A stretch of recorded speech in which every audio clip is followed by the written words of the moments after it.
Fala turma, beleza? Tudo bem aí? Hoje nesse vídeo eu vou falar um pouco com você sobre qualidade de mistura de vagão. Vagão misturador é um equipamento que tem sido cada vez mais utilizado nas fazendas e cada vez mais necessário quando a gente quer fazer uma nutrição mais adequada, mais precisa, né? Principalmente quando a gente usa vagões com balança. Eles nos ajudam muito mesmo no nosso dia a dia para fazer uma dieta mais adequada, né? Com quantidades mais adequadas e facilitam muito o nosso manejo, né? Não ter que pesar produtos na balança, não ter que simular pesos em baldes, pás, conchas e etc. Ajuda muito a gente. Então, os vagões são muito bem-vindos na maioria das fazendas, né? Ajudam muito a fazer com que a qualidade da dieta oferecida seja melhor. Um desafio grande que a gente tem com o vagão, que é o tema aqui da nossa conversa de hoje, é a qualidade da mistura, certo? A gente vê muita gente usando vagão e às vezes muitas pessoas não se atentam à qualidade dessa mistura do vagão. Nada adianta eu jogar dentro do vagão um monte de ingrediente, eu quero que a vaca coma, se ele não for bem misturado, né? Eu quero que o conceito de dieta total que a gente faz no vagão é exatamente a vaca em cada bocado comer tudo que ela precisa, né? Ter uma consistência em cada bocado. Então, quando eu misturo bem uma dieta, eu estou garantindo que minha vaca está comendo na mesma bocada uma quantidade de proteína, de energia, de minerais bastante constante. Esse é o grande conceito de dieta total, é esse. A gente fazer com que nossas vacas comam por bocado a mesma dieta, certo? E não está variando essa dieta ao longo do dia e, consequentemente, ela vai comer uma dieta mais constante e mais adequada perante o que a gente formulou e prediz que ia oferecer para essa vaca. Quando a gente tem um vagão que mistura mal, que tem uma falha na mistura, a gente está tendo erros na dieta. A dieta que a vaca está comendo não é exatamente a mesma dieta que a gente formulou. Já fiz outro vídeo aqui falando para vocês um pouco sobre as 4 dietas que existem lá, né? As diferenças entre a dieta formulada e a diferença na dieta que o animal consome. Muitas dessas diferenças tá aí na mistura do vagão, né?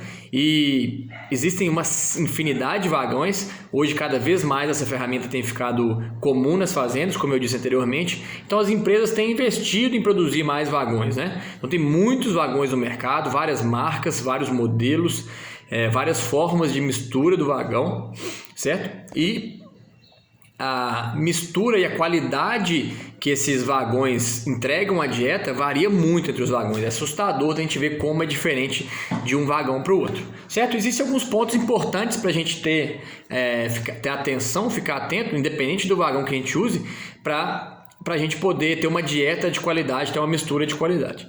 Então hoje aqui eu não vou entrar em cada tipo de vagão que existe, em cada marca, não é o intuito desse vídeo. O intuito é mostrar para vocês alguns pontos que a gente pode chamar a atenção para que a gente tenha uma qualidade de mistura adequada e que a gente entregue a dieta para a vaca mais adequada e também que a gente aproveite o nosso vagão da maneira mais adequada, né? Se eu tenho um vagão que não está me entregando uma boa mistura, eu não estou aproveitando o meu vagão da maneira mais adequada, certo? Então tem alguns pontos mais importantes quando a gente fala de qualidade de mistura, né? O primeiro deles é ordem de carregamento do vagão. Então tem uma ordem que a gente deve carregar, ingrediente por ingrediente. Daqui a pouco eu vou falar para vocês o que a gente sugere e como deve ser feito isso. Tempo de mistura. Então o vagão tem que ficar misturando por um tempo X, não deve ficar misturando mais nem menos. Quando mistura menos, a gente pode ter problema com a qualidade da mistura, né? E quando mistura mais, a gente pode ter problemas com o tamanho de partícula, com vagões que acabam processando muito mais os alimentos. Outro ponto importante, vamos entrar também mais detalhado em todos esses pontos daqui a pouco, é a quantidade de carga que eu estou colocando no vagão. Vocês vão ver para frente que, assim, a gente tem que ter muito cuidado. Isso aí é bastante importante quando a gente vai utilizar um vagão. Qual a carga que eu estou colocando dentro dele? Outro ponto importante é a consistência dos alimentos, certo?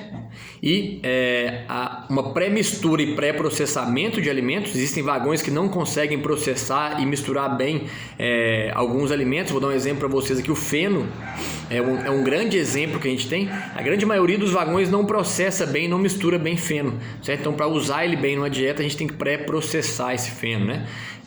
Para a maioria dos vagões. E também entender qual que é o seu vagão, né? Se ele é horizontal, se é vertical e qual que é a qualidade da mistura desse vagão. Então alguns desses são talvez os 5 pontos mais importantes quando a gente fala de qualidade de mistura.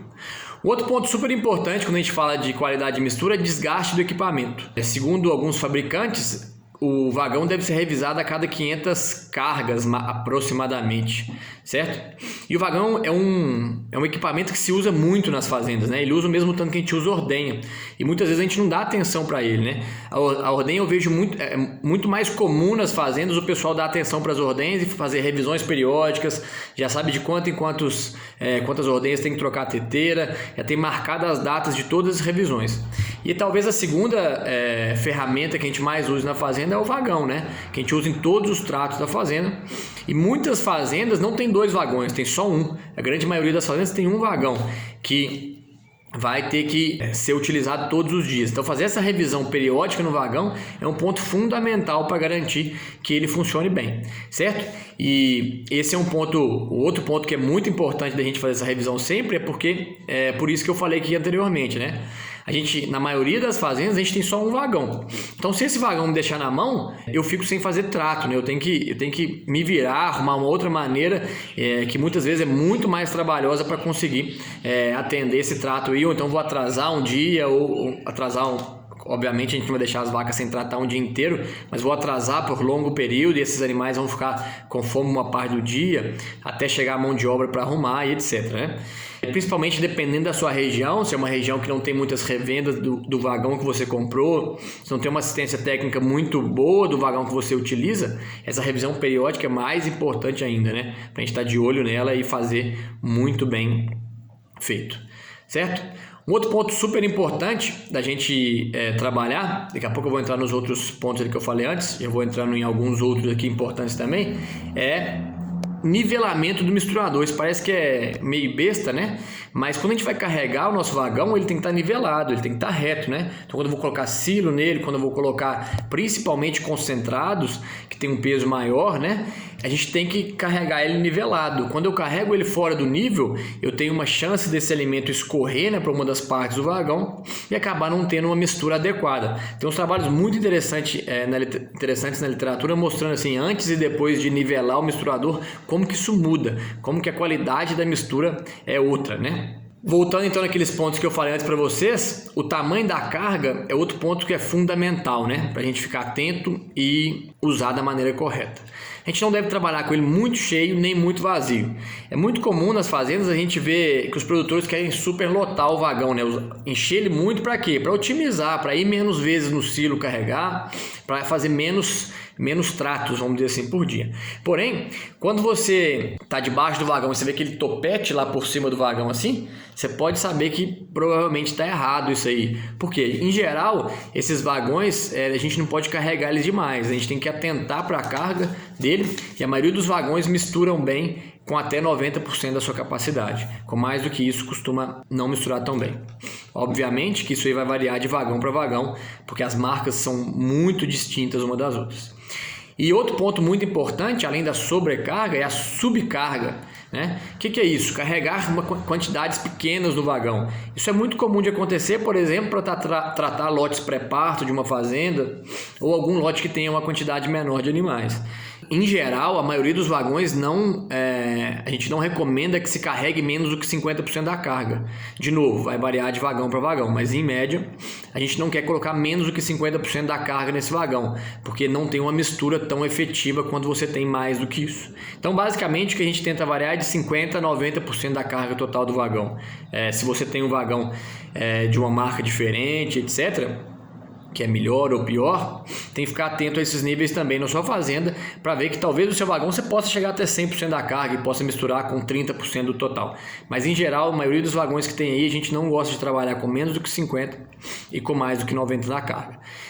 Porque a qualidade da mistura não é muito boa. Quando a gente está superlotando o vagão, uma das coisas legais de ver, bem prático e fácil de ver, é você dar uma subidinha no vagão ali e olhar simplesmente se toda a carga está mexendo, né? Se está com a aparência de que está misturando bem, se a carga está movendo. É interessante que alguns vagões a gente vê a carga não mexe lá em cima, está misturando tão mal que não tem a carga olhando por cima, ela não mexe uma parte dela, né? Você vê que mistura uma parte e a outra fica sem misturar. Isso aí a gente de cara já sabe que não vai dar certo, né?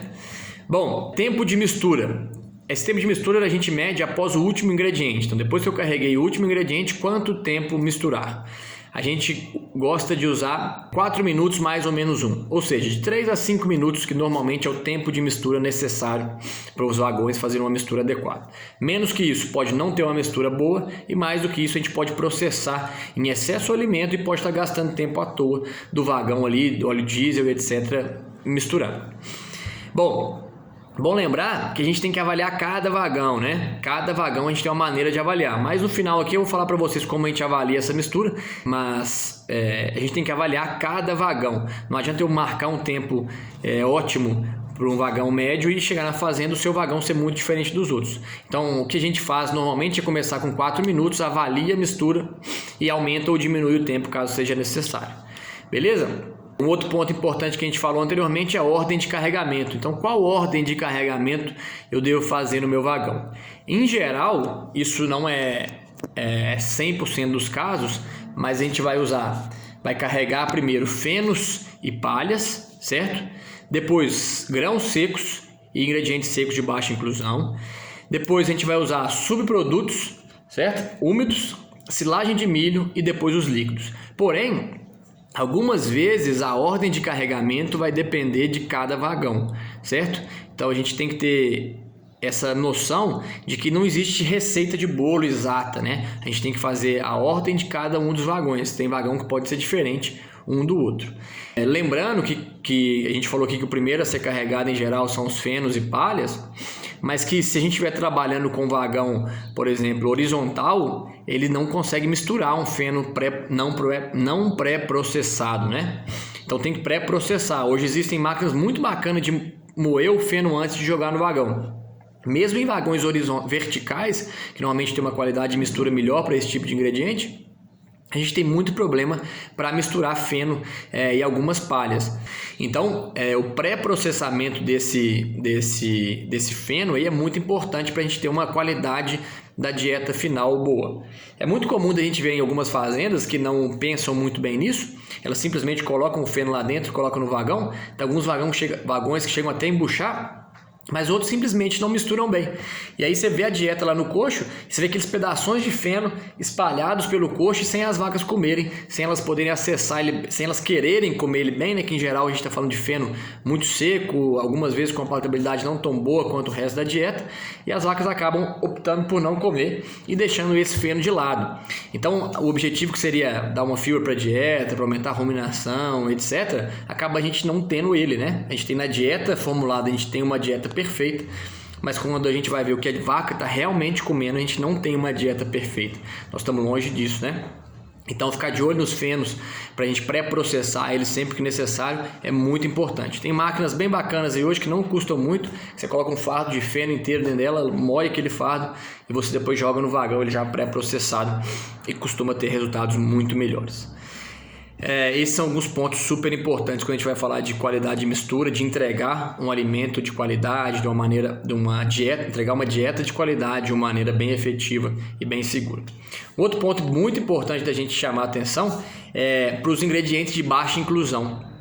Algumas vezes a gente vê fazendas que estão lá carregando vagões com 4, 5 mil quilos e colocam um ingrediente de 5 quilos no vagão, né? Ou seja, a chance desse ingrediente misturar bem é muito pequena, muito pequena. Então, a regra recomendada aí pelos grupos que mais estudam essa parte de qualidade de mistura é que a gente não deve usar ingredientes diretamente colocados no vagão que signifiquem menos do que 2% da carga total. Sempre que a gente tiver isso, a gente tem que fazer uma pré-mistura. O que é pré-mistura? É eu pegar vários ingredientes pequenos, colocar eles juntos e fazer com que eles virem um ingrediente que tenha mais do que 2% de inclusão do vagão total. Por exemplo, o que pode ser na fazenda, como na fazenda acontece isso, né? Na fazenda eu tenho que colocar mineral, por exemplo, que é um ingrediente de baixa inclusão, talvez bicarbonato de sódio, que é outro de baixa inclusão, algum aditivo que vai ser de baixa inclusão. O que a gente faz normalmente? Ureia, talvez também, se tiver na sua dieta, que é um ingrediente de baixa inclusão. O que a gente faz? A gente mistura esses ingredientes juntos, então vamos pegar, por exemplo, bicarbonato, mineral, a ureia, algum aditivo, e eu coloco um pouco mais de soja ou de milho e faço uma mistura que vá a uma quantidade maior na dieta para que fique melhor misturado. Então lembrando que o mínimo é 2% da inclusão no vagão total para a gente poder ter uma qualidade. Então eu misturo esses ingredientes que eu falei para vocês, coloco uma quantidade de algum concentrado ali para que dê um pouco mais de volume, certo? Para que eu chegue em pelo menos 2% da carga total daquele ingrediente em questão, certo? Então esse é outro ponto muito importante. E eu já falei para vocês aqui a maneira que a gente avalia em outros vídeos, mas a melhor maneira que eu considero da gente avaliar qualidade de mistura e mais prática e rápida é pela peneira separadora de partícula, né, que a gente conhece muito como Penn State. Tem um outro vídeo lá que eu ensino como usar aí no meu canal, vocês podem procurar aí, que tem como a gente usar a Penn State. Essa para mim é uma das principais funções da peneira, que é a gente avaliar a qualidade de mistura. Nós vamos pegar um vagão, vamos fazer a mistura dele, ele vai jogar no coxo das vacas, nós vamos pegar 10 pontos distintos e vamos analisar o coeficiente de variação desses pontos. Eu não vou entrar exatamente nessa metodologia, porque tem aí em outro vídeo, vocês podem procurar aí na nossa página que vocês vão achar. Mas o importante é que a gente tenha uma variação baixa, certo? Isso mostra pra gente que o vagão está sendo eficiente, está fazendo uma mistura de uma maneira bem efetiva. Esse é um ponto importante para a gente ficar atento. E o que a gente tem que fazer? Muitas vezes a gente não tem informação do vagão que a gente está usando. A gente pode pedir informação para o vendedor ou para o fornecedor da gente ali do vagão, como que ele sugere, né? Principalmente na tamanho da carga, tempo de mistura, ordem de carregamento. Mas na maioria dos casos a gente tem que avaliar isso dentro de casa. Então o que eu faço nas fazendas que eu vou atender, principalmente pela primeira vez? Eu nunca falo que a ordem de carregamento é errada, que o volume está errado ou que alguma coisa dessa está errada. O que eu vou fazer primeiro? Eu acompanho o carregamento ali para entender como está sendo feito e vou fazer a peneira. Se a peneira estiver inadequada, eu vou voltar nessas sugestões que eu dei para vocês aqui atrás e vou tentar colocar todas elas em prática, certo? E vou começar a misturar 4 minutos, vou avaliar a mistura. Se não ficou legal, vamos tentar com 5 no próximo trato? Beleza, às vezes com 5 deu, outros vagões com 6, outros com 3 minutos vai dar tempo. Então, a gente vai avaliando de cada um dos vagões. A ordem de carregamento também, cada um dos vagões vai bem. A gente, pela ordem de carregamento que eu falei para vocês aqui, a silagem de milho seria um dos últimos ingredientes a ser colocado, né? E quando e na prática, eu tenho várias fazendas que, dependendo do vagão que usa, colocam silagem de milho como primeiro ingrediente e tem uma boa qualidade de mistura. Então isso vai depender um pouco do vagão que você tem, principalmente isso. E como eu disse já no começo do vídeo, existe uma infinidade de vagões hoje com tecnologias muito distintas um do outro. Então a gente tem que avaliar na fazenda para ter certeza que a gente está chegando na mistura adequada. Então o que eu acho mais interessante da gente avaliar a mistura é pela peneira da Penn State. Se você quiser dar uma refinada nisso, você pode analisar bromatologicamente cada um desses 10 pontos que você coletou também. Mas em geral a gente não faz isso porque o resultado demora para sair, né? Na prática eu vou lá, passo a peneira, já tem um resultado naquela hora já, o próximo vagão, a próxima mistura que vai fazer na fazenda, eu já faço algumas mudanças e consigo descobrir a ordem de carregamento, o tempo de mistura ideal, tudo isso no mesmo dia na fazenda, né? Eu não preciso depender de análises externas. Então eu vou lá, faço minha peneira nos 10 pontos, já vejo o que está ruim, se está adequado, se não está, faço as modificações, coloco em prática e faço de novo a peneira e já chego no ponto que eu gostaria. Bom, a ideia hoje desse vídeo é discutir com vocês alguns pontos importantes para a gente garantir uma mistura boa do vagão. Então lembre-se, não existe receita de bolo, não queira usar as mesmas informações de um vagão para todas as fazendas que você atende. Tenho certeza que se você tiver 4, 5, 6 fazendas, você vai ter no mínimo que usam vagão, metade delas com cada tipo de vagão diferente, né? É muito comum a gente variar muito isso e incomum a gente achar vagões semelhantes em todas as fazendas. Então, coloque em prática a peneira, avaliem a qualidade da mistura para depois sugerir mudanças e chegar no ponto comum. Independente do vagão que seja, com certeza você vai conseguir chegar no ponto ótimo daquele equipamento em questão. Beleza, pessoal? Até a próxima, um abraço!